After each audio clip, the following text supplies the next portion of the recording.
The ancient palace known as Aeterna Villa, built as a shining monument to Roman dominion in Britannia, became a tomb not because of barbarian blades, but because its original, forgotten residents finally stirred from their slumber. It was a dream of opulence and conquest, a vision of Rome transplanted onto a wild, untamed land, until the very earth beneath its foundations began to breathe again, chilling the hearts of all who dared call it home. Governor Septimus Aetius was a man forged in the crucible of Roman ambition. His lineage, though not of the patrician elite, was steeped in military glory, his family having served the Republic and then the Empire with unyielding loyalty. Septimus himself had risen through the ranks of the legions, his campaigns against the fierce Germanic tribes earning him accolades and the emperor's favor. He envisioned Britannia not as a mere frontier, a damp, desolate outpost at the edge of the world, but as a canvas upon which he could paint his own legacy, a testament to his unbreakable will.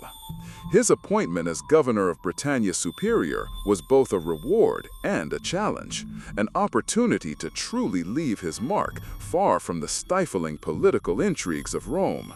He arrived in the province with a retinue that spoke of vast wealth and unwavering confidence, and with him came his beautiful, shrewd wife, Livia, and their two young sons, Marcus and Gaius, all eager to carve out a new life in this distant land.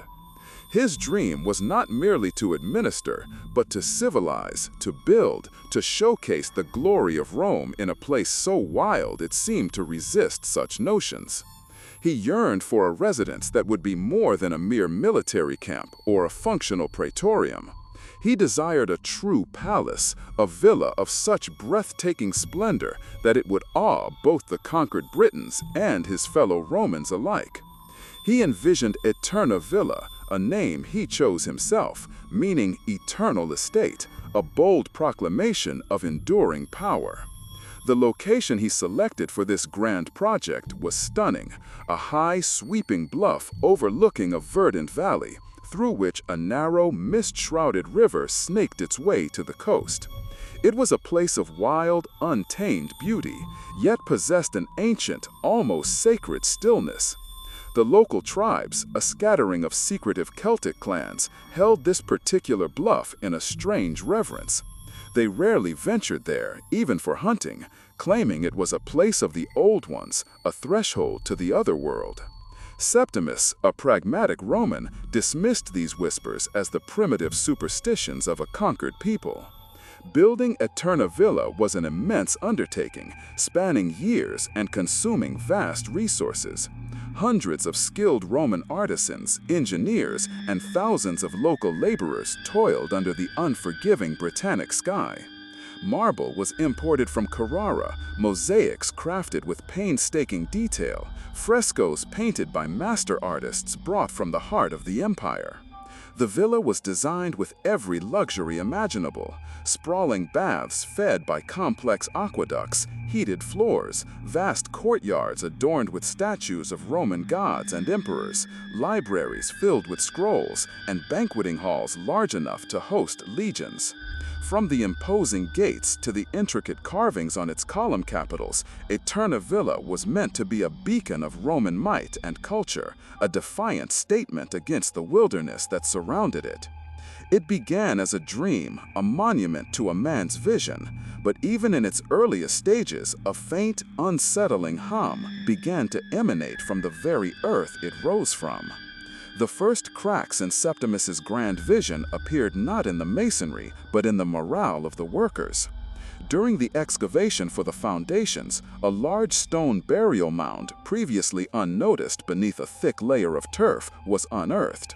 It was clearly ancient, predating even the oldest Roman settlements, a silent testament to a forgotten people. Septimus, a pragmatic Roman, dismissed these whispers as the primitive superstitions of a conquered people. Building Aeterna Villa was an immense undertaking, spanning years and consuming vast resources.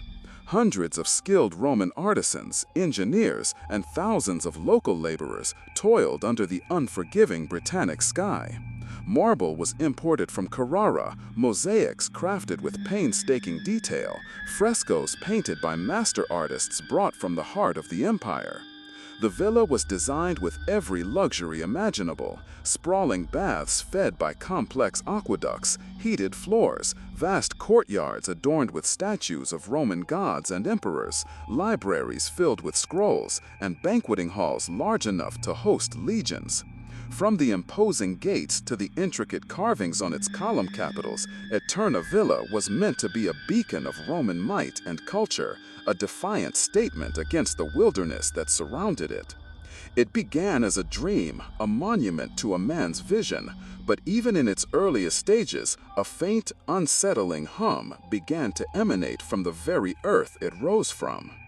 The first cracks in Septimus's grand vision appeared not in the masonry, but in the morale of the workers.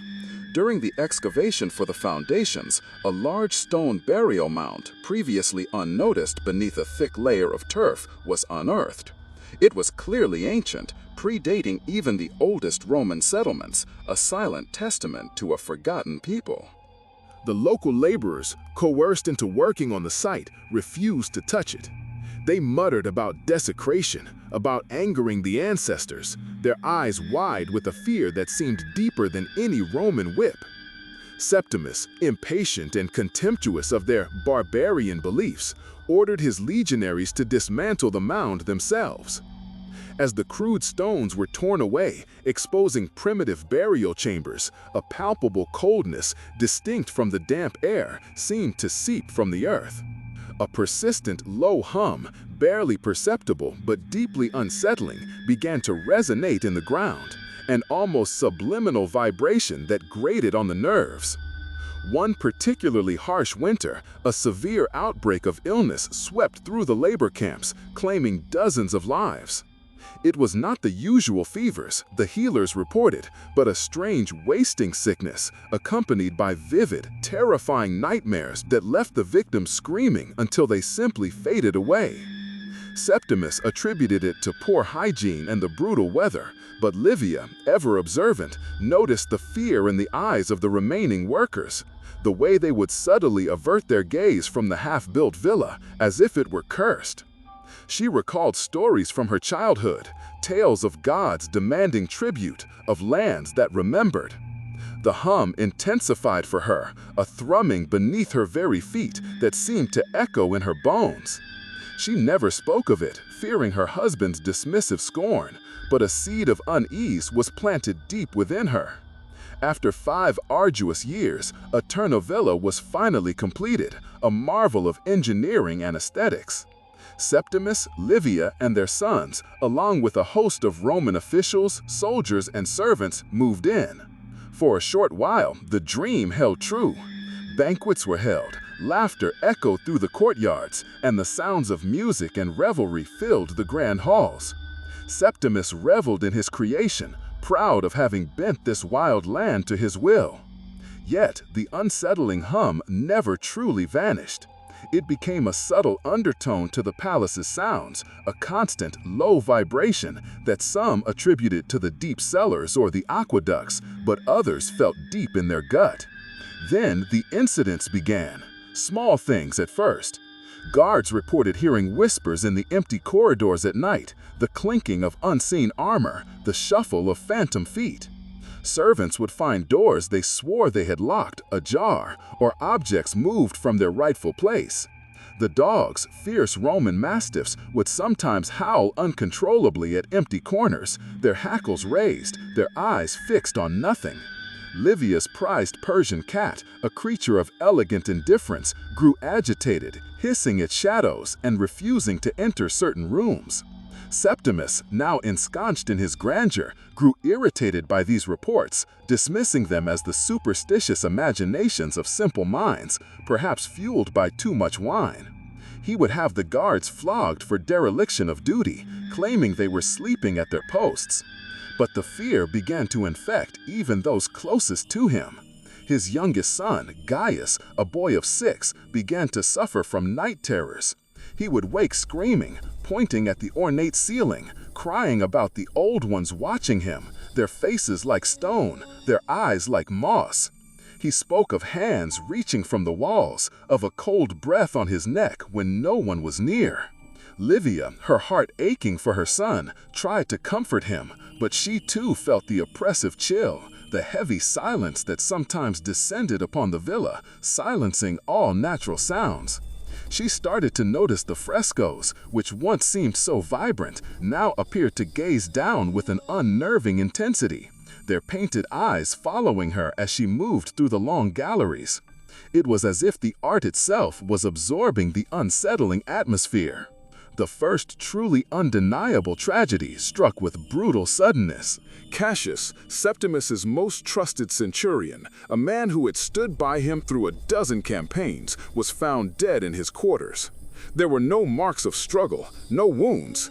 He was simply slumped in his chair, his face a rictus of unimaginable terror, his eyes wide and fixed, as if he had stared into the heart of madness itself. The local physician, baffled, declared it a sudden heart seizure. But those who saw Cassius's face knew it was something far worse. It was the face of a man who had been scared to death. The hum in the ground, for Livia, seemed to throb with a new, dark energy after that. It was no longer a hum, but a low, guttural vibration that resonated through the very stones of the palace, through her very bones. What do you think truly scares us more? The visible enemy or the unseen dread that slowly, inexorably tightens its grip? This palace, once a testament to human will, was now becoming something else entirely, a stage for a silent, terrible drama. Septimus, shaken by Cassius's death, finally began to admit a sliver of doubt, though he hid it behind a facade of bluster. He summoned a college of augurs from Rome, renowned for their ability to interpret omens and divine the will of the gods. These stern, cloaked figures spent days performing their elaborate rituals throughout the villa, sacrificing animals, consulting the entrails, and chanting ancient prayers. They emerged pale and trembling, their faces etched with a fear that even their stoic training could not conceal. They offered no clear diagnosis, only vague warnings of an ancient displeasure, a disruption of primordial balances, and advised immediate abandonment of the site. Septimus, his pride wounded, dismissed them as charlatans, yet their words burrowed deep into his subconscious, festering like a wound. The manifestations grew bolder, more personal. Objects would fly from shelves, unseen forces would shove servants to the ground, and phantom hands would tug at their clothes. Cold spots, so intense they felt like physical blows, would drift through rooms. The elegant marble statues in the courtyards sometimes seemed to weep black tears, or their eyes would glow with an unnerving, transient light. Marcus, Septimus's older son, a vigorous young man of 14, began to suffer from debilitating migraines, accompanied by visions of ancient, moss-covered figures standing silently at the foot of his bed, their eyes burning with an uncold, primordial light. He saw them in the reflection of the polished floors, in the shimmer of the tapestries. He swore he could smell damp earth and decay in his chambers, even when all windows were sealed. Livia, witnessing the slow dissolution of her family, began to openly defy Septimus, pleading with him to leave. She spoke of the hum, now a constant, buzzing pressure in her head, of the faces Gaius saw, and the terror in Marcus's eyes. She described a sense of being constantly watched, of the air itself growing heavy, as if the very atmosphere of the villa was slowly congealing into something thick and suffocating. Septimus, however, had invested too much, both materially and emotionally, in Aeterna Villa. To abandon it would be to admit defeat, to concede to barbarian superstitions. He refused, his Roman pride a shield against the creeping horror. He ordered more guards, doubled the patrols, and even brought in a cohort of priests to perform daily exorcisms. But their chants seemed to merely echo hollowly in the vast empty halls, like whispers swallowed by a greater silence. The end of the dream, end of Septimus's life came not with a dramatic flourish, but with a slow, agonizing descent into madness and decay. The villa, once a vibrant hub of Roman life, had become a mausoleum. Servants fled in droves, despite threats of execution, driven away by an unholy terror. Even the hardened legionaries, who had faced charging barbarians without flinching, grew pale and unnerved within the villa's walls, their courage eroding with each passing silent night. The hum was now a roaring current, a deafening vibration that only Livia and her son seemed to consciously hear, but that everyone felt deep within their soul, a primal, ancient song of resentment and vengeance. Marcus, the strong, vibrant youth, began to wither. His migraines became constant, his body grew frail, and his eyes, once bright with youthful vigor, became hollow and shadowed, staring into unseen distances. He would speak in fragments of a language no one understood, ancient Celtic words mixed with Latin, describing the sleepers and the deep earth. One morning, he was found in his bed, his body cold, his face serene, as if a great burden had finally been lifted. No obvious cause of death, but his skin was unnaturally pale, his lips blue, as if all the warmth, all the life had been slowly siphoned from him over weeks. Livia collapsed, her grief compounded by the chilling certainty that the villa had claimed her firstborn. Septimus, now utterly alone in his stubborn pride, refused to acknowledge the true horror. He locked himself in his study, surrounded by scrolls and maps, frantically trying to find rational explanations, to write dispatches to Rome that would dismiss the escalating nightmare as a series of unfortunate accidents. But the villa was closing in. The lights in the study would flicker and die, plunged into sudden darkness.